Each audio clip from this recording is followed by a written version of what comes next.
ตอนนี้ก็เจ้าก็จะส่งตัวเจ้าสาวไปเฮือนเจ้าบ่าวเฮียนกับเจ้าแล้วแม่นให้มือเฮือนเจ้าบ่าวมื้อนี้เลยเนาะเฮ็ดพิธีสู่ขวัญอันเดือนแล้วก็สิเอาไปเฮือนเจ้าบ่าวเลยพิเศษเพิ่นได้หั่นนะเป็นพิเศษเพิ่นนี่เจ้าบ่าวกับเจ้าสาวเขาจะใส่สุดมุ้ง อันนี้มันแกงหว่ะแกงอีหยังเนี่ยแกงหมูโอ้อันนี้แกงสิ้นหมูใส่ผักกาดเนาะป้าจองละถ้วยเลย จองใหญ่นี่กับอันนี้เป็นลาบหมูใส่เส้นร้อนหรือว่าใส่วุ้นเส้นเนาะแล้วก็แกงมีลาบมีแกงแล้วก็เป็นเครื่องดื่มมีน้ำดื่มมีมิรินดาหรือว่าเป๊ปซี่เป๊ปซี่คือบูเห็นเนาะเห็นส่วนใหญ่ก็จะมากินน้ำเขียวกับน้ำส้มนี่ได้คนมงนะแล้วก็มีเบียร์มีน้ำดื่มพอดีฝนเจ้าทุกคนแล้วมีออเดอร์มาเลยที่จริงมีออเดอร์ก่อนหน้านี่นะแล้วฝนตกกันก็เลยว่าจะมาโบอันนี้เป็นออเดอร์เป็นผ้าคนใหม่อันนี้เป็นทอดลูกซีนเนาะตอนนี้มีลูกค้าอาหารนะจ้าก็จะมานั่งเล่นก็คือแม่สกุจิเองเนาะนั่งเล่นนั่งลมกันสบายดีทุกคนเด้อยินดีต้อนรับเข้าสู่ช่องติ๊กสาวลาวล่องฟ้านตอนนี้เรากำลังจะออกไปกินดองนี่ไปเป็นครอบครัวเลยอีพ่ออีแม่แล้วก็ติ๊กเนาะอันสมยึงสมฤทธิ์หันนอนว่าสิอันเอาสมฤทธิ์ไปนำแต่ว่าสมฤทธิ์ยังนอนอยู่ก็เลยว่าบ่ได้ไปให้น้องสาวนอนเฝ้าเนาะฮานปิกะบ่ทันมีออเดอร์บ่ทันได้มีคนเพราะว่าจะเปิดฮาน 12 โมงเนาะจะไปงานสู่ขวัญงานกินดองกับเจ้าอยู่หลังงานก่อนไปแบบเป็นครอบครัวเลยเดี๋ยวสิพาไปเบิ่งว่าอาหารการกินกับเจ้าแบบเป็นแบบใดเนาะอันนี้เป็นงานแต่งของคนมงเด้อทุกคนเป็นคนบ้านใกล้เฮือนเคียงนะเนาะอยู่ข้างหลังเฮือนติ๊กเลยอันนี้ก็เป็นห้อมเฮือนติ๊กนะห้อมตัวที่ข้างๆเฮือนนะอันนี้ก็เป็นเฮือนงานดอกมันอยู่หลังเฮือนเลยเนาะเป็นลูกสาวล่าเพื่อนเอาผัวลูกสาวล่าเพื่อนแต่งงานเดี๋ยวปิดกล้องหลังให้เบิ่งกันเด้อแจ้งลูกค้าไปแล้วว่าเปิดอาหาร 12 โมงครึ่งเด้อมื้อนี้พาเวียกไปงานสู่ขวัญนี่อันนี้ก็เป็นเฮือนติ๊กเองเนาะอยู่หลังแค่หลังว่าเลยแหละก็จะมีประมาณนี้จะบ่มีเพลงบ่มีดนตรีอย่างเลยเนาะแบบเป็นงานดอกงานน้อยนะ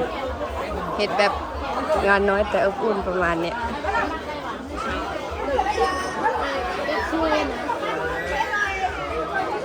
อันนี้ก็เป็นเฮือนเจ้าสาวอันนี้เป็นเฮือนครัวเพิ่น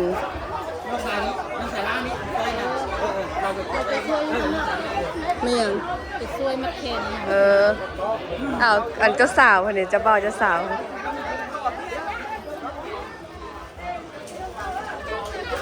จงบักใหญ่ อันนี้มันแกงหว่ะแกงอีหยังเนี่ยแกงหมูโอ้อันนี้แกงสิ้นหมูใส่ผักกาดเนาะป้าจองละถ้วยเลย จองใหญ่นี่ก็เป็นเอื้อยไผ่เพื่อนเป็นเมียของคนนี้อันนี้เป็นไอ้กุ๊กของเจ้าสาวเดี๋ยวไปเบิ่งกันอันนี้อีเมลเพื่อนจะมามัดแขนแต่เขาจะพูดมีทรงบัตรสื่อน้อยมีแต่ว่าผู้ใดสิมัดแขนเป็นสวยโด่งก็จะเอากะได้สินะเป็นจะจดจังสิเอาวะเขาจดเอาวะแม่เอาบ่ได้มัดแขนให้เจ้าบ่าวเจ้าสาวโอ้หีดเพิ่นเป็นบ่ได้มัดแขนคือว่ามัดแขนจะได้เนาะแบบว่าเพิ่นมัดแขนให้เจ้าบ่าวเจ้าสาวแบบอยู่ในพิธีสู่ขวัญแล้วล่ะก็เอาเด็กกับเจ้าสาวตัวหั่นนะกัมโบแล้วบ่นะเห็นเจ้าบ่าววันนี้เพิ่นแบบว่าเขาช่วยย้อยเขาช่วย เพิ่นเท่าใดแล้วก็เพิ่นจะจดแบบนี้ไว้อะเนาะเพราะว่าบ่ได้มัดเขตบ่ได้เฮ็ดอันคือคนลาวเฮาเดี๋ยวนี้จะเป็นเจ้าสาวใส่เจ้าเบา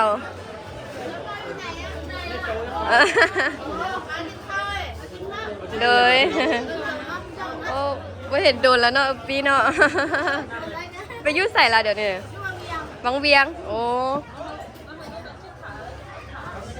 ฮะยังมีเบิ่งเจ้าเบ่าวอยู่ ยังเห็นเจ้าเบ่าวโอ้นี่อันนี้เจ้าสาวยินดีนำเด้อกระเบ้า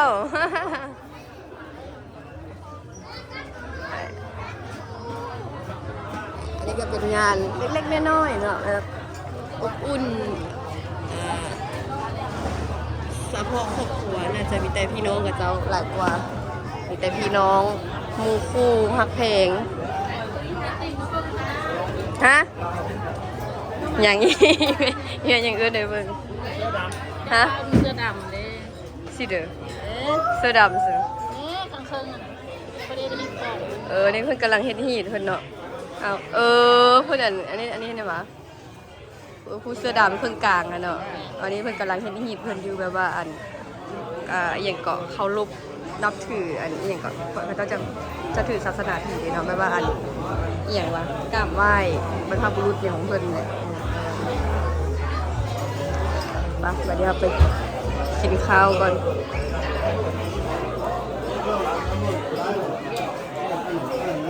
นั่งเสร็จแม่นั่งในอีพ่อป่ะไปนั่งในอีพ่อเถอะ เดี๋ยวไปนั่งบ้านในอีพ่อกันเดี๋ยวเป็นอาหารการกินเพิ่นสลายก็จะมีลาบมีแกงอะไรเนาะเด้พ่อกับพ่อนุฮักไม่พักออกมากินบ่ได้ เป็นพญาติเด้อเป็นเพื่อจะค้าหมูเนาะค้าหมูเฮ็ดอันแกงแล้วก็เฮ็ดลาบมึงดูแบบอันนี้เป็นลาบหมูใส่เส้นร้อนหรือว่าใส่วุ้นเส้นเนาะแล้วก็แกงมีลาบมีแกงแล้วก็เป็นเครื่องดื่มมีน้ำดื่มมีมิรินดาหรือว่าเป๊ปซี่เป๊ปซี่คือบูเห็นเนาะเห็นส่วนใหญ่ก็จะมากินน้ำเขียวกับน้ำส้มนี่ได้คนมงนะแล้วก็มีเบียร์มีน้ำดื่ม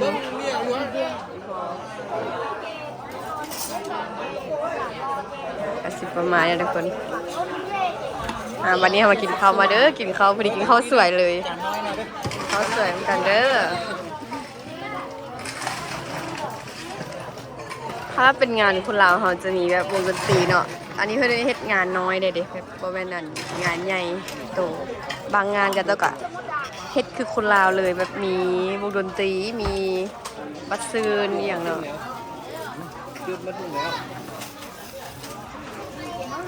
พื่อมาซื้อเนาะ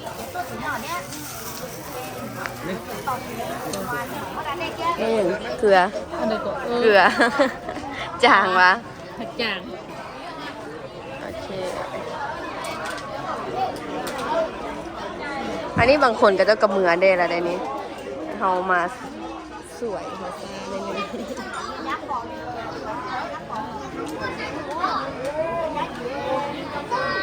มีเอาเกลือเลย มีแต่ไปเฮือนไปลื้อก็ละเอียดต้องเฮือนเลยแต่กิน อันส่วนหลายคนมูเขาจะมากินจางเนาะจะจืดจางๆแต่ว่าคนเราล่ะกินอันรสจัดสินะไม่ได้เอาเกลือมาเต็ม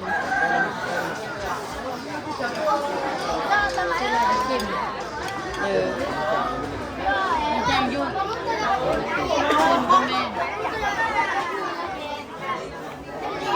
ดีแล้ว มากินเนี่ยกินลาบอยู่คนอันนี้มันข้าวเหนียวมันจะใส่ถุงแบบนี้เลยเนาะคนละถุงเลยบางงานก็จะใส่เป็นก้อแพ็คนะเห็นมือตัวเองแล้วแม่ทุกคนมือติ๊กนะ เมียนเถื่อนเมียน ลามมาหอดแขน เมี ดิ ยนแห้งไม่กระทึก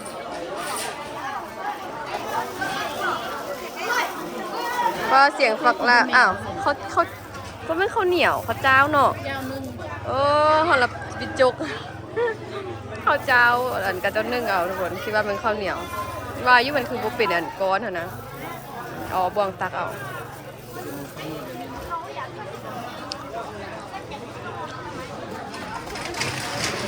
ที่กินลาบโอ้ ดีเนี่ย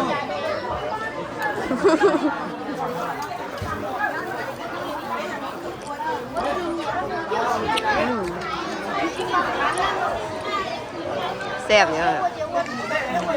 ครับ เอาน้ำปลาใส่อีกครั้งเนาะเพราะว่าก็จะมากินจืดน่ะมันค่อนข้างจืดแน่นะข้าวเจ้างามเลยข้าวเจ้าของน้องเม็ดเยอะๆเจ้าให้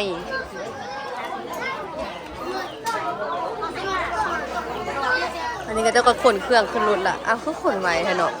แล้วเพิ่นก็มือจะมา แล้วเขาเจ้าเฮ็ดฮีดกับเจ้าแล้วฮีดของกับเจ้าแล้วก็ขนเมือเลย คนลาวเขาแล้วมันอยู่เหือน3 มื้อเนาะต้องได้ให้อยู่เหือนเจ้าสาว3 มื้อก่อนจึงแบบให้ไปเฮ็ดเวียกหรือว่าให้ไปบนอื่นสินะ รักต้องคุยก็แจ้งดูแล้วเขาพาไปเรือที่เป็น มาทุกคนเอานำกันลาบหมู มาบ่ เพราะว่าเขาว่าอีกกำปมของเขาอันอีกตุ้ยมา มากับเบิ่งหลานอันน่ะเพราะว่ามันสิมา เข้าใจหมอไทย อันนี้เป็นแม่เจ้าสาวเจ้าสาว เราเป็นกระคืนครับผมแต่งตัวแบบอันเจ้าสาวเล่าอ่ะ เขาเจ้านุ่งธรรมดา แล้ เนาะ วก็นุ่มๆอยู่ นั่นแหละ แล้วผัดละเปียน ผู้ควันระเปียนหวานมันหัวแห้งหวาน ผู้ผัดละเปียน ตอนเขาเจ้าสู้ก่อนเขาเจ้าใส่10 โมงแต่พอเจ้าสาวได้10 โมงเฮ็ดพิธีแล้วล่ะก็นุ่งเครื่องธรรมดา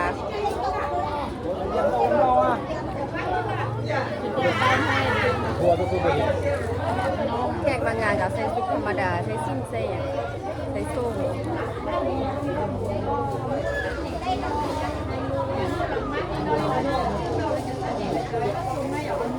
เพราะไม่นั้นเห็นคนลาวเลยจะสาวจะต่างเลยเนาะต่างนะ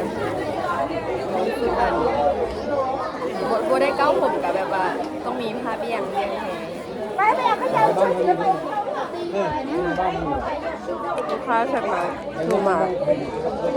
สั่งต่ำครับฟ้าฝนตกทุกคนหีบแล่นเมือก่อนอีพ่ออีแม่ยังมาหันเมือป้าโทษคุณอ่ะมืดครึ้มเลย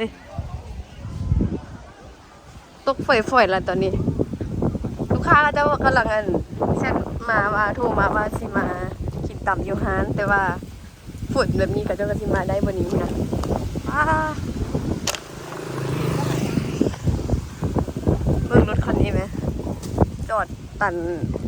หน้าหาอะไรวะสิยับไปอีกกระโบ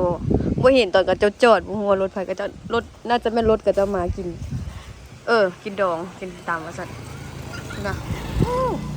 ฝนแห้งเลยได้ขนาดทางจนว่ามืดเลยทางพุ่นน่ะ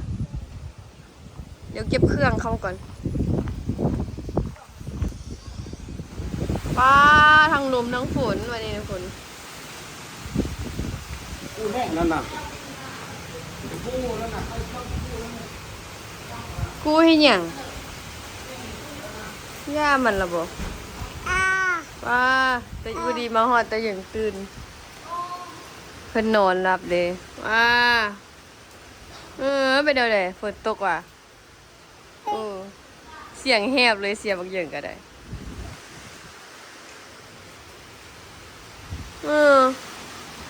ฝนตกเนาะว้า ถึกน้ำฝนฝนผ่าถึกสิบ่ว้าว้าคุณนะฝนบักแห้งๆเลยเว้ยทุกคนโอ้ยังบ่ได้กำลังจะเปิดหายังไม่ได้ขายตำซ้ำ ค้ากำลังสิมาเพราะว่าฝนลงสำเนาะฝนแบบนี้นานเสาร์เลยคันว่าเสาร์ก็สิไข่ได้สิได้ไข่ต่ำมันเป็นฝนแบบนี้มืดๆแล้วแม่นเห็นอยู่อันอุตุนิยมอ่ะน่ะอยู่สภาพอากาศอยู่อันโทรศัพท์นี่ฝนตกบนอาทิตย์นี้เลยเพราะฉะนั้น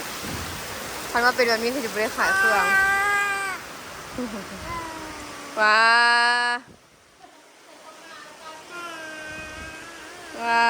เพิ่นเห็นฝนตกคนทวงปลาโอ้ว้าฝนพระถึงเยอะว่ะเฮ้ยอยากจับน้ำฝนเลยเนอะว้าฝนพระ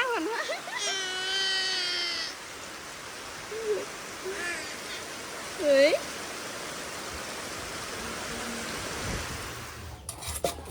พอดีฝนเจ้าทุกคนแล้วมีออเดอร์มาเลยที่จริงมีออเดอร์ก่อนหน้านี้นะแล้วฝนตกกระจกเลยก็มัวจะมาโบอันนี้เป็นออเดอร์กันผ้าคนใหม่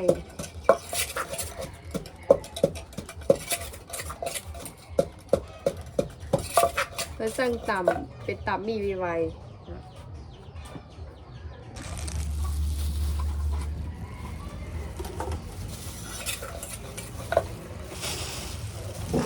ไว้จ้าตามีไว้เขาจะใส่เป็นเครื่องปรุงของมันเพราะมันจริงหอมของเครื่องปรุงมีไว้นะแซ่บเลยติดกำมัดใส่หมดเลยใส่ทุกอย่างอันนี้จะเป็นน้ำมันรู้สึกว่าน้ำมันของมีไว้นี้จะหอมเลยเนาะไม่รู้ว่าน้ำมันอย่างน้ำมันพืชหรือน้ำมัน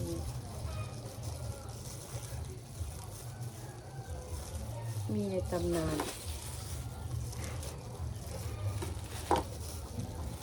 ใส่ไปเลยอันนี้บใส่เดือนนี้เนาะ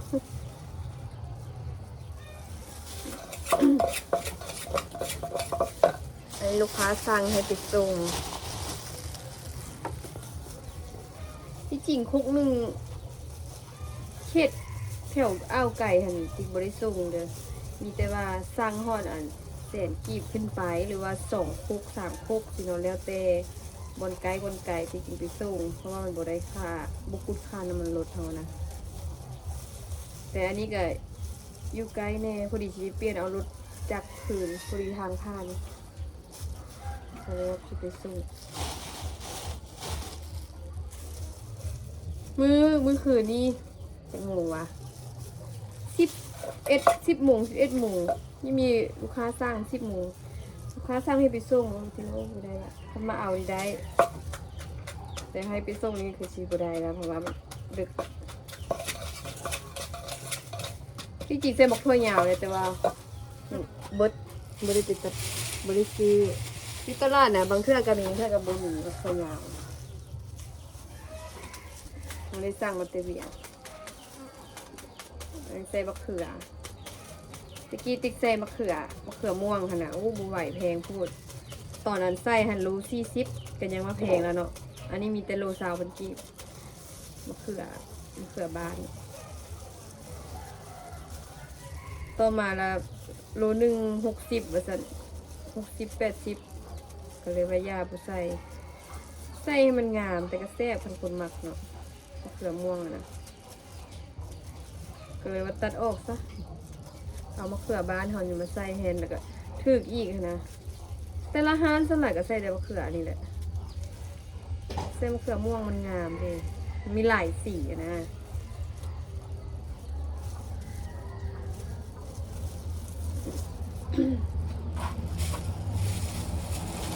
ยอมแต่บักนาวเด้อนี่กิโลนึงอัน60,000ส่งนะเขาก็เจ้าขายอยู่วันนั้นตลาดกับโลนึง60เตือน80คุณละบักเล่นอันนี้ก็เริ่มส้มยากแล้วบักเล่นเครือบักเล่นน้อยบักเล่นเครือนะต่ำทันแซ่บเลย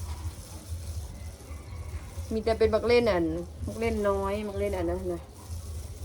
อะไรกับบักเล่นน้อยแต่นี่บักเล่นเครือนะติ๊กบักเล่นเครือตัวนั้นหันส่งโลนึง30,000บักเล่นตัวนั้นเวียงจันทร์เครื่องทุกอย่างแพง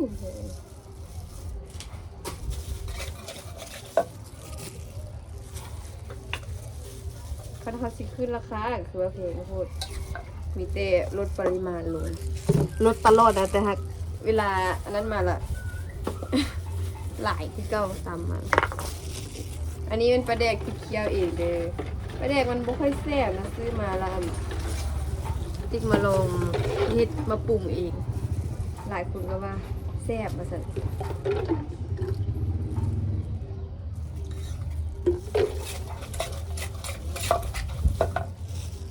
แล้วก็ใส่เครื่องลวกลงไปตามมี่ไวๆจะมีเส้นมี่ไวๆเนาะแล้วก็เป็นผักบงผักกะหล่ำปีแล้วก็มีฮันดองชีนแล้วก็มึกกรอบเนาะนี่มึกกรอบตีนไก่นี่ใส่รวมกันไปแล้วก็เป็นหมูโย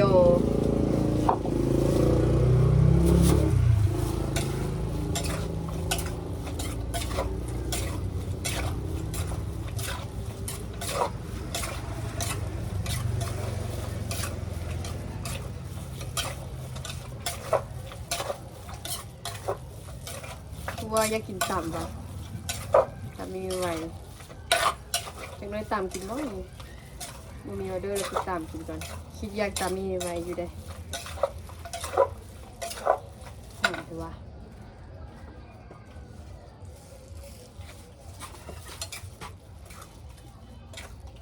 ซีมจ้ะ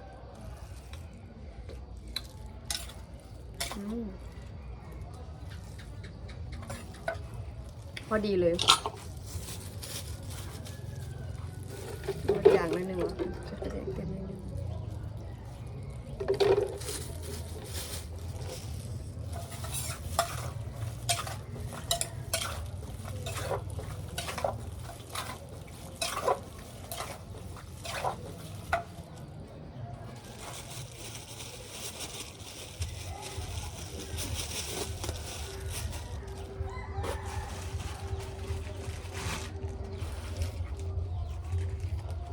ใครจะฝนบดตกบดมือมันตกบดมือนี่จ้าสิขายเครื่องเนี่ยไหนเนาะคันห้อนยามฝนนี่มาก่อนทำเป็นคือสิบ่ค่อยได้ขายเครื่องอะไรก็สิค้านออกเฮือน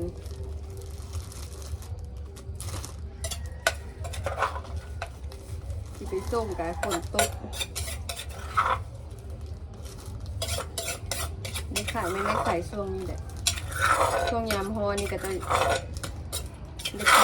จะกินตามถึงแล้วไง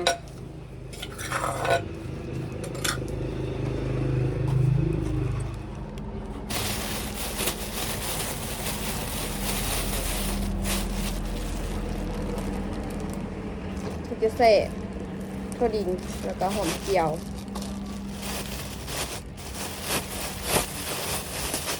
ยังบ่ทันได้เคี่ยวใส่กระปุก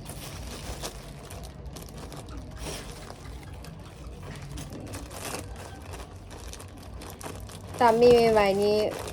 คุกหนึ่ง55,000ติดตามข้าวเปียกตามมันมีค่ะคุกหนึ่ง50,000แต่ก็คือสิได้ขึ้นเป็นคุก55คือกันแล้วเพราะว่าเครื่องขึ้น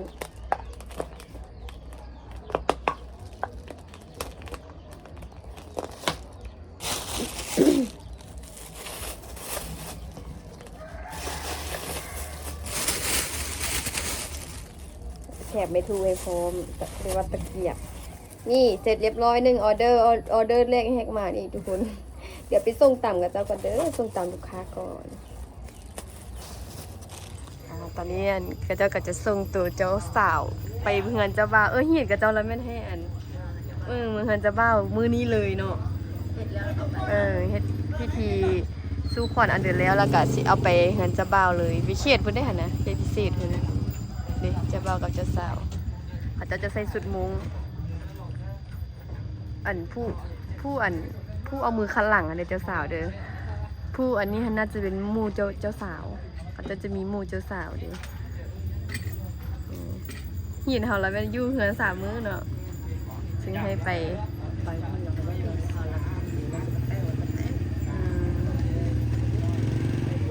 อันนี้เป็นชุดประจำเผ่าชุดมุ้งชุดเผ่ามุ้งเจ้าบ่าวคือบ่ได้นุ่งเนาะธรรมดาเจ้าบ่าวก็นุ่งชุดมุ้งกันเลยเนาะอันนี้เอาให้นั่งหลังอีก ให้เจ้าสาวนั่งหลัง เจะบ่าวเจ้าสาวนั่งหลังให้ที่ให้นั่งข้างหน้าเนาะนี่ก็ดีใจนะสุดตอนนี้เลยยินดีนะผมว่าชินั่งซีวิฮอดเขตเลยบ่ติบ่เนาะน่าจะแบบไปเอารถอีกคันหนึงติบ่ป้าคันขี่นี่ไปฮอดเขตนี้พอดีเลยหรือว่าจะสาวเมารถยันแมนอันนี้ก็เป็นฮิตของประเพณีของคนชนเผ่ามงทุกคนเจ้าบ่าวเป็นผู้เสื้อดำมันเลยผู้เสื้อดำมันเจ้าสาวเป็นผู้บวกหลายๆสีนะน่าจะเป็นหมู่เจ้าบ่าวแล้วก็หมู่เจ้าสาวนำทุกคนอันนี้เป็นทอดลูกซีนเนาะตอนนี้มีลูกค้าอาหารแล้วจ้าก็จะมานั่งเล่นก็คือแม่สกุจิเองเนาะนี่นั่งเล่นนั่งลมกันแม่แกสิตำส้มเซม เอาจานไปแล้วเดี๋ยวชิได้ตำทะเลให้กับเจ้าอีกเนาะเป็นเครื่องทะเลที่เราเตรียมไว้วันกันเดี๋ยวชิได้ลวกแล้วก็ตำไปส่งอันนี้เป็นลูกค้าที่สร้างให้ไปส่งเนาะเดี๋ยวตำให้ลูกค้าก่อนเด้อนี่ทุกคนอันนี้ก็เป็นตำทะเลเนาะตำทะเลของติ๊กมื้อนี้จะบ่มีกุ้งหั่นมาหอดตอนแรงเลยกุ้งกับเป็นหอยแครงอันนี้จะมีแต่เป็นปูม้ามึกแล้วก็มึกกรอบย่อขาวคือ30กีบเนาะนี่เลยให้ลูกค้าจะสั่งเป็นปูดิบเด้อเป็นดิบเป็นซุปได้หมดเลยแล้วแต่ลูกค้าสั่งเลยตอนนี้ลูกค้ากะกราบเป็นที่ยำหัวแล้วทุกคนเมียนเครื่องมานี่นะกระเจ้าออกไปต่อวันอื่นแล้วเนาะกินยูนี่กะสมมาพาควรละเดี๋ยวชีได้ปิดห้านเก็บเครื่องเก็บของเมียทุกสิ่งทุกอย่างมีแต่ชีได้เป็นล้างไม่เบิดเพราะว่ามันหกมันเปื้อนเนาะกระเจ้ากินเบียร์แล้วแบบมันถึกน้ำเบียร์น้ำหยั่งสินะน้ำต่ำน้ำเผ็ดน้ำแซ่บวันนี้ลูกค้ากระเต็มเลยพอฝนตกแห้งก็แท้ว่าหลังจากที่ฝนบ่หันเสาตกเนาะมันใกล้จะเสาตกหั่นนะลูกค้าก็เซตมาสั่งต่ำแล้วก็จะมากินอยู่ในห้านนี่พอแต่ฝนเสาแล้วมันพากันมาพร้อมกันเลยพร้อมกันเบิดทุกคนเลย3โต๊ะเรียนยืนยูทูบมีหัว2เนาะแล้วก็โต๊ะหินหั่นคนแถวนี้แหละก็จะมากินแล้วก็เป็นคนอื่นแดนมากินแล้วก็เมียนแล้วก็ยังแต่โต๊ะแม่น้องปิ่นเกลียวนี่ก็จะกินเบียร์อยู่นี่เนาะกับแม่จี้ก็จะแหละเพิ่นหากะพากันออกไปออกไปเมื่อกี้นี่เพิ่นสิไปต่อหาหมู่เพิ่นว่าซั่นวันนี้เราก็สิได้เมียนเครื่องเมียนของแล้วก็สิได้ปิดร้านไว้นะทุกคนเมื่อยเนาะเมื่อไหร่ลูกค้ามากินเหล้ากินเบียร์สิก็เป็นเมื่อยเพราะว่าต้องได้เทคแคร์กับเจ้านั้นเนาะต้องเล่นแล่นนี่แหละแต่จังซี่แหละเนาะเปิดร้านแบบว่าบริการลูกค้านะเมื่อยเป็นธรรมดาวันนี้ค่ะติก็สิได้เก็บเครื่องเก็บของอีหยังแล้วก็สิซอกสิเข้ากินน้ำอาบในแล้วก็สิพักผ่อนปิดร้านไว้มื้อนี้ตอนนี้เป็นเวลา 8:00 นป่ะ 8:00 นป่ะหรือ 8:30 นเนี่ยสิฮอด 9:00 นละถือว่าปิดไวที่สุดละแต่ละเทื่อเป็น 10:00 น 11:00 นคันว่ามีลูกค้ามากินเหล้ากินเบียร์สิให้เป็น 12:00 นหรือว่าเที่ยงคืนพุ่นน่ะ 1:00 นแล้วก็ได้ตื่นแต่เช้ามาเกี่ยมเครื่องตื่น 7:00 นบางมื้อสวยสุดก็ 8:00 นตื่นมาเกี่ยมเครื่องขายมื้ออื่นนี้เป็นวันจันทร์อีกเป็นวันจันทร์อีกสิได้ตื่นเอาเช้าได้สิได้มาทอดขาไก่มื้อนี้บ่ทันทอดขาไก่เลยทันทอดแต่ตีนไก่ทอดมาปุ๊บกับเบิดเลยทอดแล้วก็เบิด2 โลเมื่อยทุกคนเลยแต่ละมื้อบ่ได้ถ่ายคลิปถ่ายอย่างลงกะแบบนี้แหละวุ่นหั่นนะมันวุ่นแบบติดกันญาติเวลามาถ่ายให้เบิ่งนิดนึงเนาะญาติถ่ายบรรยากาศที่จริงติดก็อยากถ่ายแบบว่าตอนกระเจ้าเข้าห้านหลายๆอย่างแบบแต่คือว่าแล้วมันบ่ทันมันบ่ท่วงบ่ทันเนาะบางคนก็จะกินเหล้ากินเบียร์เปิดเพลงสินะมันต้องมีเพลงให้เปิดเนาะก็เลยว่าบ่ได้ถ่ายให้เบิ่งแต่ว่าติดก็สิพยายามแบบถ่ายเอาบรรยากาศให้เบิ่งเนาะถ่ายนั่นนู่นนี่นั่นแบบว่าเฮ็ดอีหยังเนาะโดแม่โดมาเลาะเรียนดีก็ดู เอาสำหรับคลิปวิดีโอนี้ที่ก็ขอตัวลาทุกคนไปก่อนเด้อฝากทุกคนกดติดตามกดไลค์ช่องติ๊กสาวลาวลองซานเลยเด้อบ๊ายบาย